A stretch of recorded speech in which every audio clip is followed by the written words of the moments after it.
संविधान, जय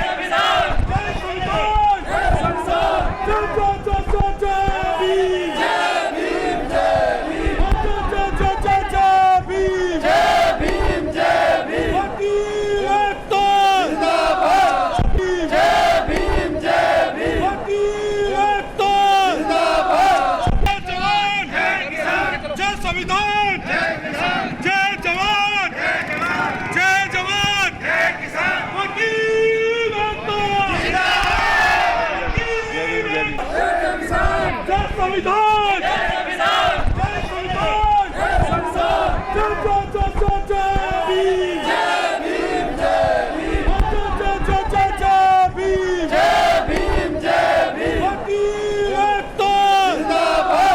बाबा अम्बेडकर साहब जी का चित्र लेकर आए हैं, में सुसज्जित कर बहुत बहुत आभार है हमारे संविधान के जो दाता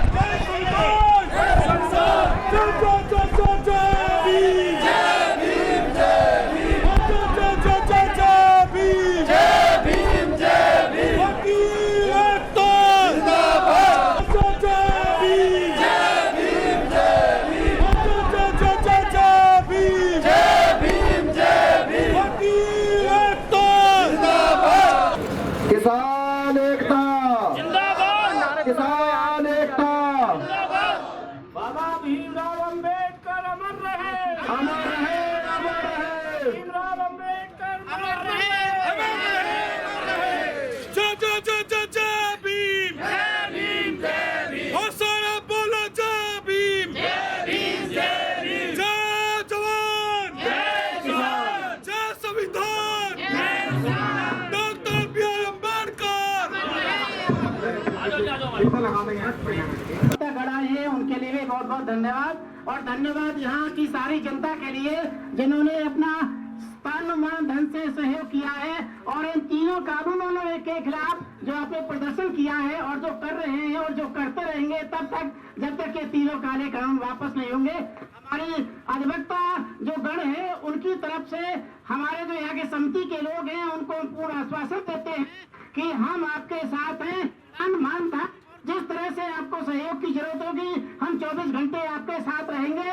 इसके साथ ही अगर आपके खिलाफ, हमारे आंदोलन भाई के खिलाफ कोई भी किसी भी कोर्ट में किसी भी थाने में केस रजिस्टर्ड होता है तो हमारी संस्था उन केसों को फ्री ऑफ कॉस्ट लेगी और आपका सहयोग करेगी। इसी के साथ जो समर्थन है हमारे समिति की तरफ से जो समर्थन है, हम यहाँ के जो समिति के अध्यक्ष या जो पदाधिकारी हैं उनको भेंट करते हैं, तहे दिल से स्वीकार करेंगे। किसान मजदूर एकता जिंदाबाद, सीधा सीधा करेंगे। जय जवान, जय किसान, जय जवान, जय किसान, जय जवान, जय किसान, जय जवान, जय किसान। भारतीय संविधान भाई साहब थोड़ा पास आ जाओ।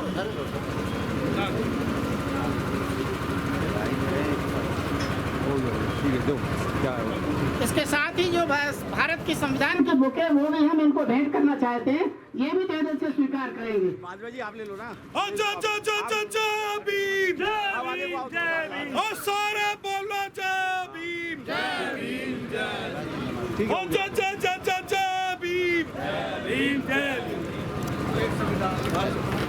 मैं इस मंच की तरफ से संत महापुरुषों को देखिए, आज जितने भी ये एडवोकेट हैं ये किसान आंदोलन में आए हैं क्योंकि बाबा साहब डॉक्टर भीमराव अम्बेडकर जी के संविधान को बचाना है।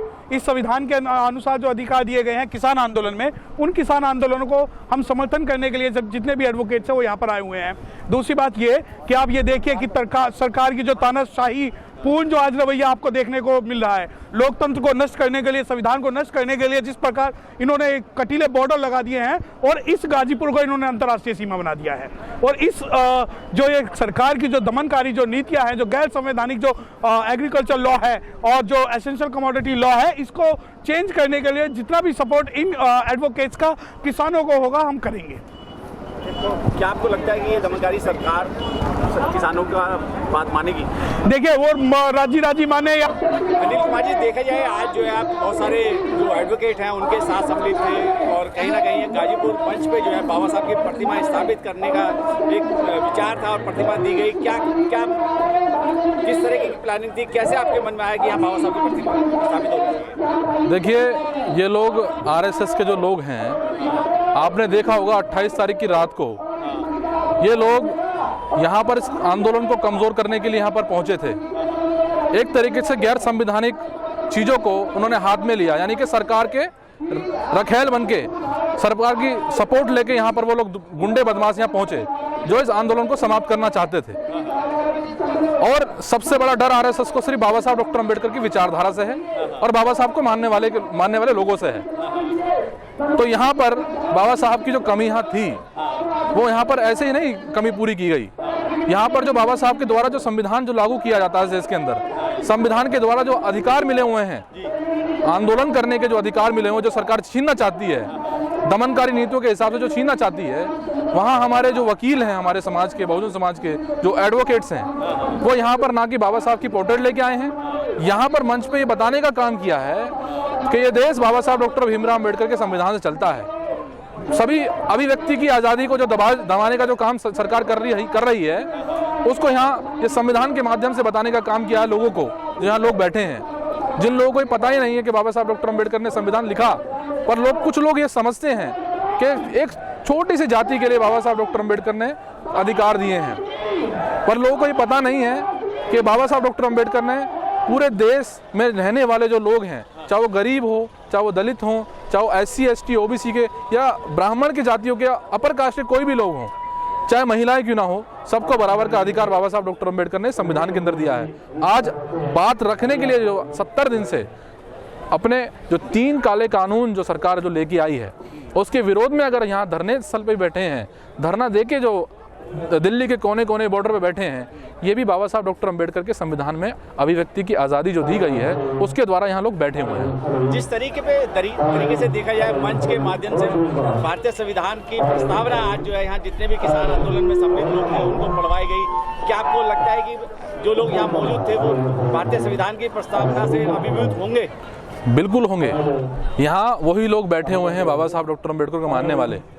जिस तरह से 26 तारीख को यहाँ सरकार, जिस तरह 26 तारीख को सरकार के गुंडों ने, गोदी मीडिया ने इन लोगों को आतंकवादी, खालिस्तानी और पाकिस्तान के समर्थन और चीन के समर्थन के बारे में बताया कि समर्थन के लोग हैं, यहाँ प्रस्तावना से ये जो सरकार है आज डरे, जो RSS है, RSS को झटका लगेगा इस बात का कि संविधान को मानने वाले लोग यहाँ इसमें सम्मिलित हो गए हैं। प्रस्तावना इसलिए पढ़ाई गई है, सब लोग शांतिपूर्वक प्रस्तावना पढ़ी, लोगों ने, सब लोग खड़े हुए, अनुशासन के साथ खड़े हुए, सबने प्रस्तावना को पढ़ा और दोबारा से संविधान के ऊपर अपनी जो नीयत है, जो अपनी जागरूकता है, उसको बढ़ाया और उसको स्वीकार भी किया।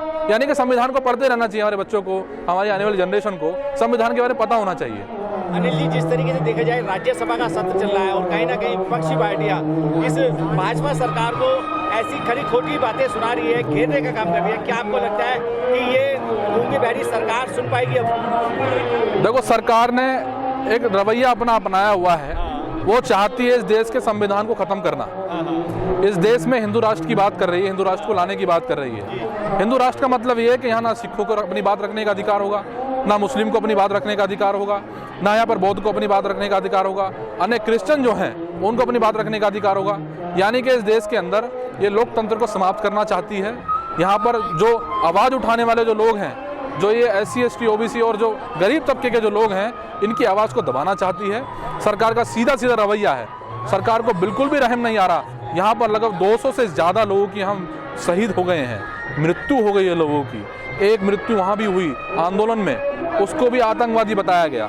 देश के नागरिक जो आपसे बात करना चाह रहा है, आमने सामने बात कर रहा है, वो आतंकवादी हो गया। आपसे जवाब बात कर रहा है वो आतंकवादी हो गया। ये मतलब